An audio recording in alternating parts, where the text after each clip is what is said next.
حضرت عائشہ رضی اللہ تعالیٰ عنہ نے فرمایا کہ ہم ذی الحج کا چاند دیکھتے ہی نکلے۔ رسول کریم صلی اللہ علیہ وآلہ وسلم نے فرمایا کہ جس کا دل چاہے تو اسے عمرہ کا احرام باندھ لینا چاہیے، کیونکہ اگر میں ہدی ساتھ نہ لاتا تو میں بھی عمرے کا احرام باندھتا۔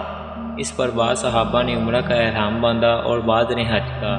میں بھی ان لوگوں میں سے تھیں جنہوں نے عمرہ کا احرام باندھا تھا، مگر عرفہ کا دن آ گیا اور میں حیض کی حالت میں تھی۔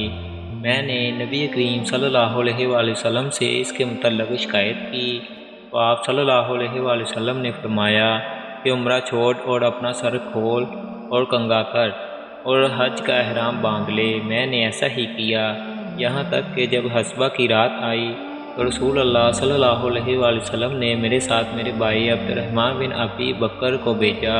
میں تنعیم گئی اور وہاں سے اپنے عمرے کے بدلے دوسرے عمرے کا احرام باندھا۔ ہشام نے کہا کہ ان میں سے کسی بات کی وجہ سے بھی نہ ہدی واجب ہوئی اور نہ روزہ اور نہ صدقہ۔ تنعیم حد حرم سے قریب 3 میل دور ایک مقام کا نام ہے۔